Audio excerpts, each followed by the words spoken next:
verso, Tiago 3.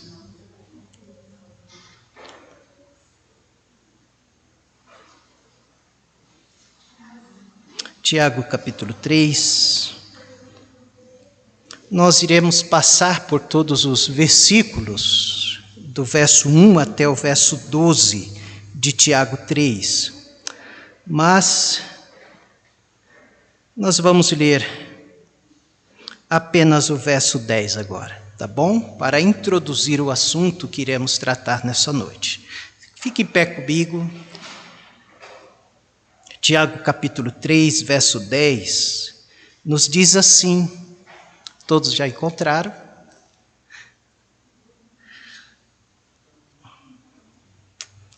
Tiago capítulo 3, verso 10, olha só, diz: de uma mesma boca procede bênçãos e maldição. Meus irmãos, não convém que isto se faça assim. Vamos orar? Pai, graças te damos pela tua palavra e pela preocupação do Senhor para conosco, em nos ajudar em todas as áreas da nossa vida. E obrigado pelo capítulo 3 de Tiago, aonde que pelo teu Espírito Santo levou Tiago a escrever acerca deste assunto tão importante, tão pertinente para a nossa vida cristã. Nos ajuda a entender a boa, perfeita e agradável vontade do Senhor para a nossa vida nesse assunto. Em nome de Jesus. Amém. Podeis assentar, meus amados irmãos. O bom de pregar, meus irmãos, é expositivamente, que você não tem como correr de alguns textos da Bíblia, né? E hoje, em um culto de oração, nós estaremos tratando sobre o domínio da língua. Mas, ao mesmo tempo, eu vejo como o Senhor é gracioso para conosco. Como Ele, por meio da sua soberania, conhecendo nós, seres humanos, como Ele se preocupa em cada área da nossa vida, para que nós possamos servi-lo com toda a totalidade da nossa vida. E todas as áreas da nossa vida devem ser preservadas, devem ser santificada, deve ser apresentada para o louvor e glória do seu santo nome. Deus está preocupado com isso. Ele quer que a cada dia eu e você venhamos ser cada dia moldado à imagem e semelhança de Jesus. Então, quando nós pregamos expositivamente, você vai chegar nesses assuntos como o domínio da língua. Nós sabemos que, como nós já temos estudado o livro de Tiago, de que é um livro prático, é um livro que nós devemos ler todos os dias e aplicá-lo no nosso dia a dia. Ele serve para o nosso dia a dia.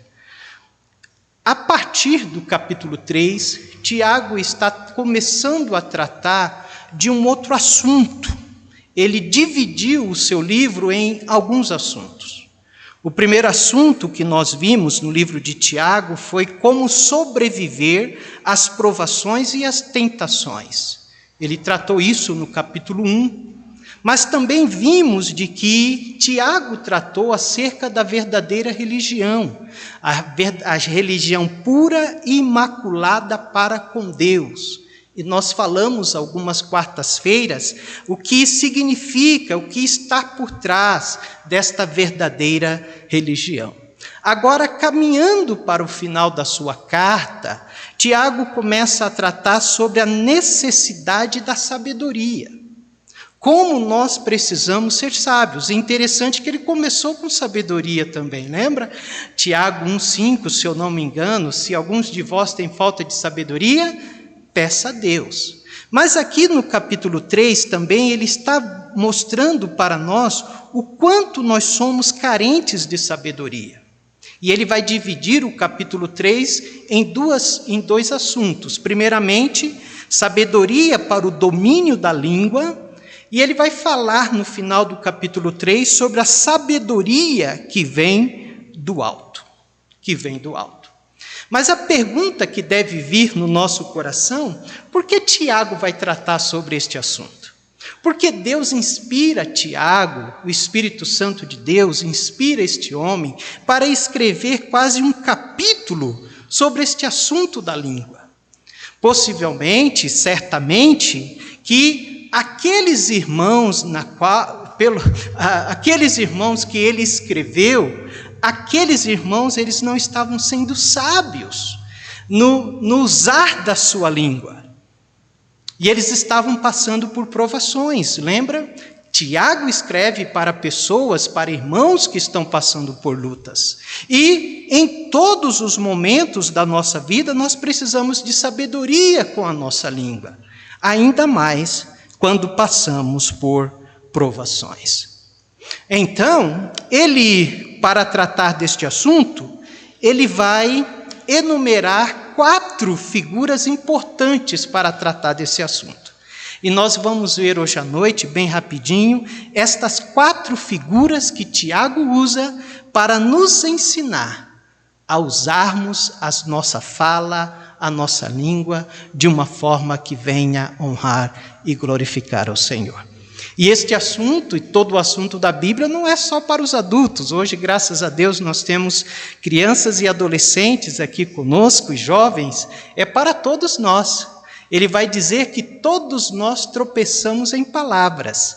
E então este assunto é para todos nós hoje à noite. Amém? Meus irmãos, qual é a primeira figura que Tiago usa para nos ajudar neste assunto? Veja o verso 1 e o verso 2 comigo.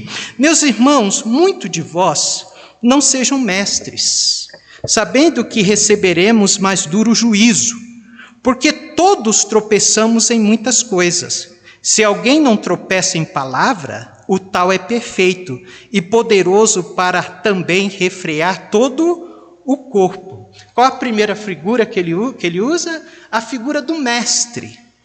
E o que ele quer nos ensinar com a figura do mestre? Ele quer nos ensinar que a língua nos compromete. Aquilo que nós falamos nos compromete. Então ele usa a figura do mestre. Possivelmente, alguns irmãos a quem Tiago estava escrevendo, tinha ali o desejo, a avidez de ser mestres. Ser mestre significa ser um professor, ser um líder. Talvez devido ao prestígio que esses homens, a honra que esses homens tinham. E alguns gostariam de ser, estavam almejando ser mestres. E Tiago vai escrever recomendando esses homens. Não de que ser mestre é algo errado, meus irmãos. Não de que ser mestre seja algo que não seja maravilhoso ou ilegítimo. Se Deus te chama e você tem o chamado, querido, para ser um mestre, um líder, Deus vai te capacitar para isso. Ele vai te dar graça. Mas o que Tiago quer mostrar para nós, de que nós devemos saber de uma coisa: o mestre terá maior juízo. Ele diz que no critério de juízo, aqueles que são líderes, aqueles que estão na frente, o critério de juízo vai ser mais rigoroso. Vai ser mais rigoroso.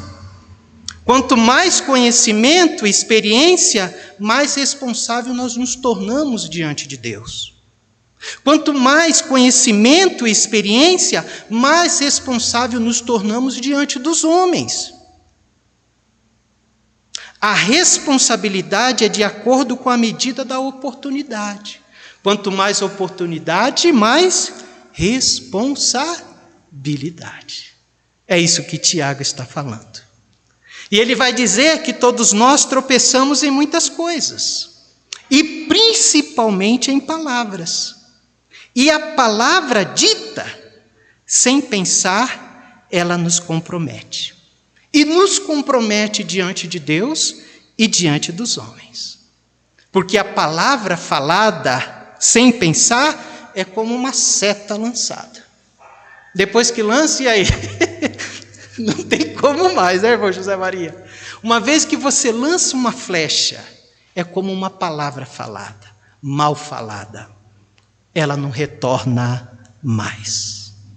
Mas é interessante notar que Tiago não diz que só os mestres receberão juízo. Ele diz que os mestres receberão mais duro juízo. Mas ele está dizendo que todos receberão juízo pelas suas palavras. Então a Bíblia diz que é um laço para o homem dizer precipitadamente, pois além dos estragos provocados na vida dos outros, aquilo que nós falamos precipitadamente, além de causar estrago na vida dos outros e na nossa própria vida, ainda vamos dar conta no dia do juízo de todas as palavras frívolas que nós pronunciamos. Todas as palavras que falamos que nós não pensamos. Aquela palavra machuca, destrói, compromete-nos. A Bíblia diz que um dia vamos dar conta de toda palavra frívola. Então ele usa o mestre para mostrar para nós que a língua nos compromete. Então é bom, Senhor, me dê sabedoria. Senhor, coloca uma trava aqui nos meus lábios, porque eu não quero me comprometer. Me dê sabedoria em que falar. Amém? Mas vamos para o segundo assunto, a segunda figura que ele usa. Está no verso 3 e no verso 4.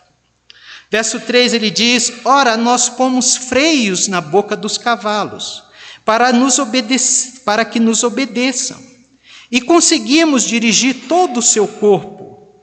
Vede também a naus que, sendo tão grandes e levada de impetuoso vento, se viram com um bem pequeno leme para onde quer, à vontade daquele que os governa. Qual a segunda figura que ele usa aqui?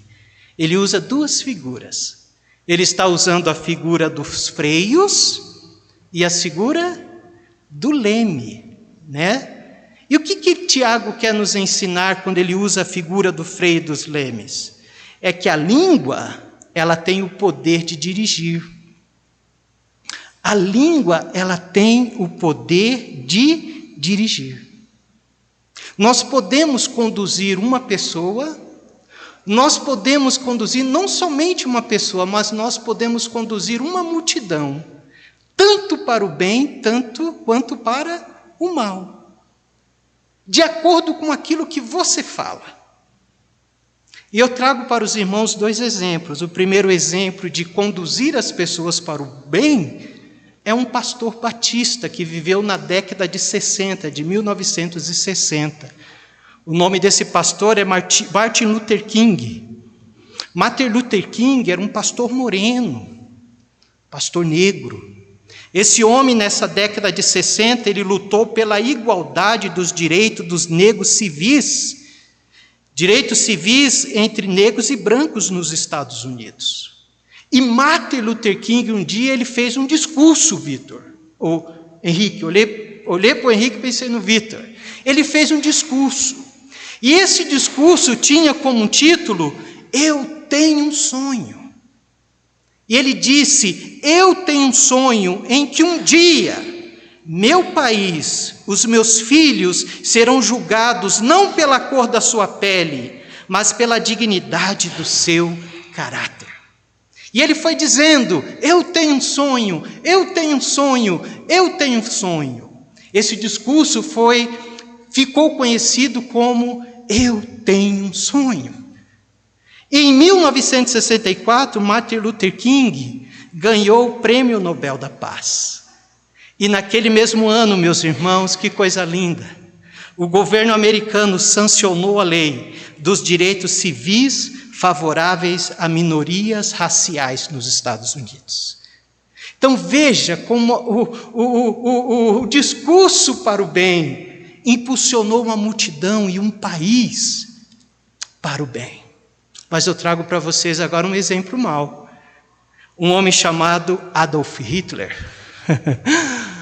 Adolf Hitler, nós sabemos, foi aquele que impulsionou milhões e milhões de alemães para lutar na Segunda Guerra Mundial. Ele era um orador que eletrizava as massas e conduzia multidões inteiras a loucuras e a práticas extremas, cruéis e desumanas. Eu estava assistindo esses dias no YouTube os discursos de Adolf Hitler. Parecia que aquele homem estava possesso. Vocês já assistiram? Coloca lá.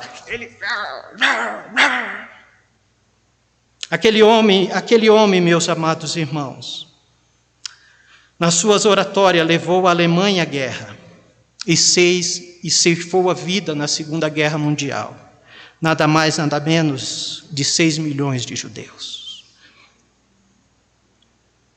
Discursos que conduz para o bem e discurso que conduz para o mal. E todo dia nós devemos estar nos perguntando: o que as minhas palavras têm trazido ao coração daqueles que estão perto de mim? Será que as minhas palavras têm edificado, têm levado aqueles que estão perto de mim para o bem? Eles estão crescendo, ele está sendo amadurecendo. Eu estou levando aqueles que estão perto de mim para o mal. É isso que Tiago quer que nós venhamos refletir. Tiago, ele usa o exemplo aqui, quando ele fala do freio, ele usa o exemplo do cavalo, do domador, que coloca ali na boca do cavalo o freio na boca do cavalo. Eu tenho uma experiência na minha vida com isso em relação ao meu pai. Meu pai foi domador de animais. Saiu da Bahia, veio para o estado de Minas. E no interior de Minas, aqui ele conheceu uma jovem bonita chamada Joana. Casaram, tiveram 8 filhos. Desses 8 filhos, eu sou o caçula desses 8 filhos. Mas eu lembro do meu pai domando animal. Aquele potrinho que acaba de nascer, ele nasce totalmente indomável. E ele precisa ser domado. Eu lembro do meu pai domando esses animais. Para ele receber uma sela, ele precisa acostumar com a sela. Para ele receber uma pessoa em cima, ele precisa ser domado para receber um peso de uma pessoa em cima. Para ele receber o freio ou a rédea, ele precisa ser domado para isso. E eles são domados a tal ponto que apenas um puxãozinho, um toque na mão esquerda, ele já sabe. Da mão direita, ele já sabe. Você não precisa puxar com força a boca dele, é só um toquinho. Ele já sabe que precisa parar. Meus irmãos, Tiago diz que a língua é do mesmo jeito. Se você consegue controlar a sua língua, você também conseguirá dominar os seus impulsos, a sua natureza e canalizar toda a sua vida para um fim proveitoso. Você consegue dirigir para o bem. Você consegue dominar o seu corpo, o seu e tudo aqueles que estão ao seu redor. Amém? Vamos para o terceiro exemplo, ou terceira figura que Tiago usa para nos ensinar sobre o domínio da língua. Versículo 5 e versículo 8, olha só o que ele diz. Assim também a língua é um pequeno membro e gloria-se de grandes coisas. Vede com grande bosque um pequeno fogo incendeia. A língua também é um fogo como um mundo de iniquidade. A língua está posta sobre os nossos membros e contamina todo o corpo, e inflama o curso da natureza e é inflamada pelo inferno. Porque toda a natureza, tanto de bestas feras como os de aves, tanto os de répteis, como os de animais do mar, se amansa e foi domada pela natureza humana. Ao verso 8, mas nenhum homem pode dominar a língua, é um mal que não se pode refrear, está cheia de peçonha mortal. A terceira figura que ele usa, nós acabamos de ler, é o fogo e o veneno. Peçonha mortal, veneno. O fogo, fogo. E o que ele quer retratar com isso? Ele quer retratar que a língua tem o poder de destruir. Ele diz que uma fagulha pequena incendeia toda uma floresta. Não é isso? Um grande incêndio começa com o quê? Alguém que jogou uma bituca de cigarro ou um palito. Nós cantávamos um cântico chamado Uma Centelha, lembra? Uma centelha só, um grande fogo faz. E o que o fogo faz quando ele pega? O fogo cresce, espalha, fere e traz prejuízos. Mas ele usa também o veneno, a peçonha mortal. Ele está falando de que a língua é como um veneno de um animal mortal, quando é mal usada. Como um escorpião, como uma jararaca. A picada de um escorpião e de uma cobra muitas vezes pode ser tratada. Mas muitas vezes o veneno da língua, ela pode ser incurável. Então ele usa esta figura para retratar para nós como nós podemos destruir vidas com aquilo que nós falamos. E quantas pessoas carregam no seu íntimo, talvez desde quando era bebezinha, criança, seus 5, bebezinha não digo, mas seus 5, 6 anos, marcas do que a mãe disse, do que o pai disse. Então nós precisamos tomar cuidado.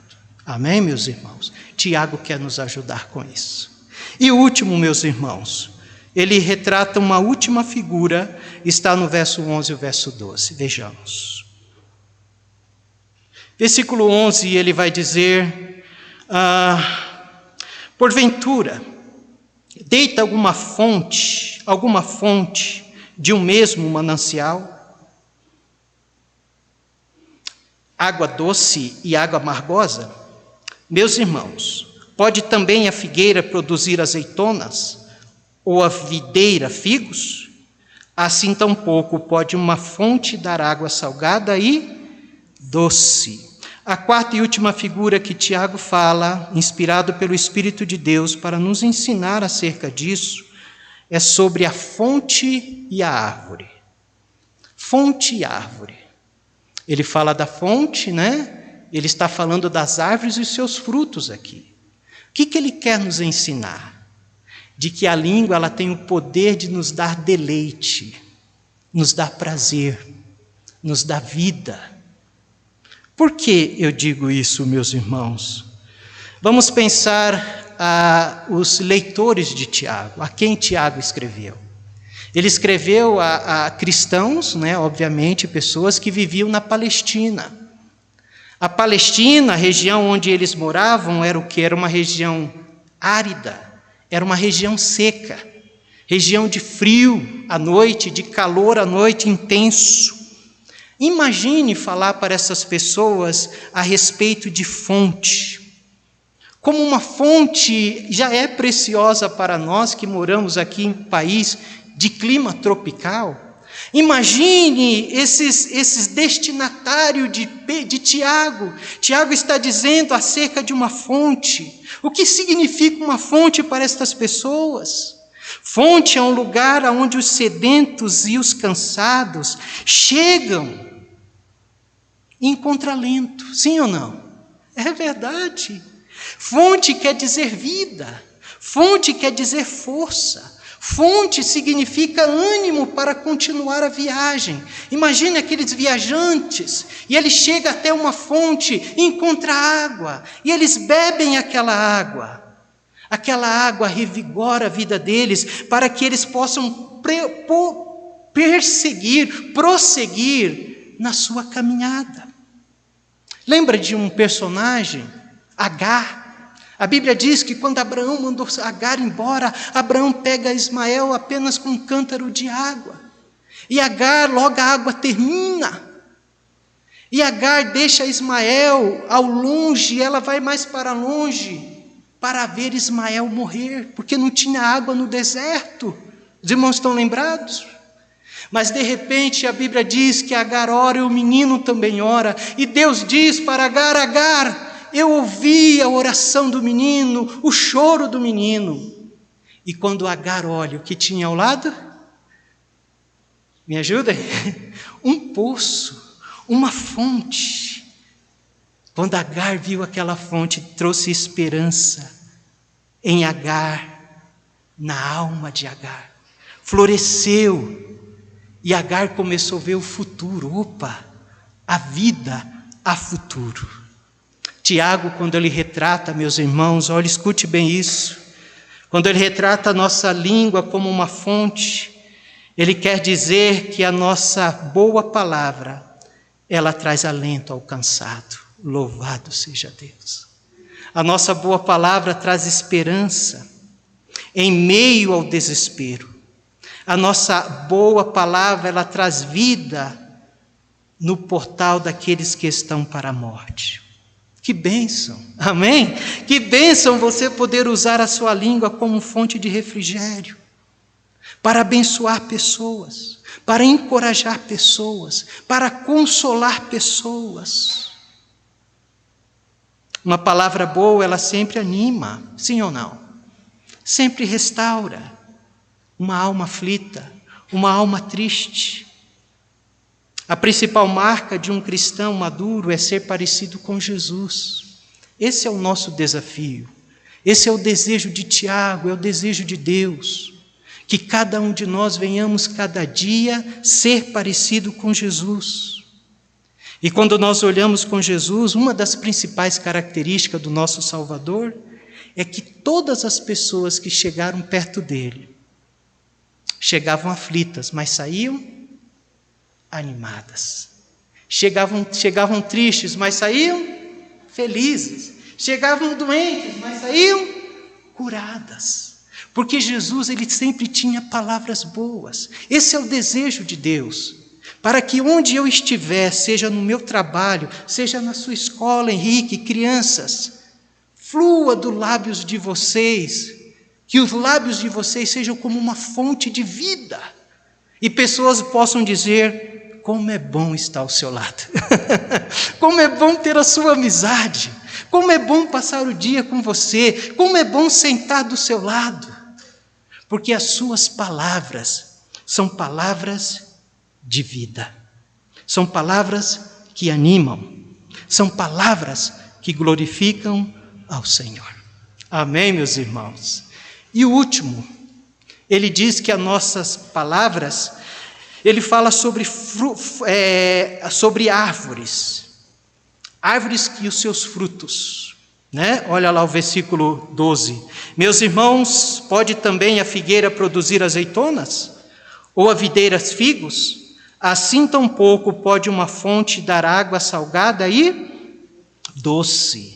Interessante que ele fala das árvores aqui, mas não somente das árvores. Ele fala também dos seus frutos. E o que significa o fruto de uma árvore, meus irmãos? O fruto de uma árvore é alimento para nós. E não só alimento, é vitamina. É isso? Fruto renova as nossas energias. O fruto dá força, dá saúde, dá capacidade para viver.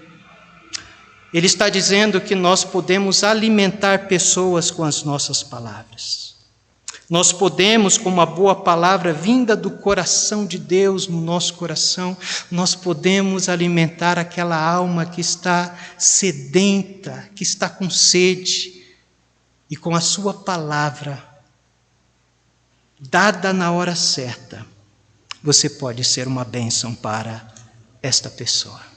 Amém? Você tem sido uma árvore, você tem sido uma fonte.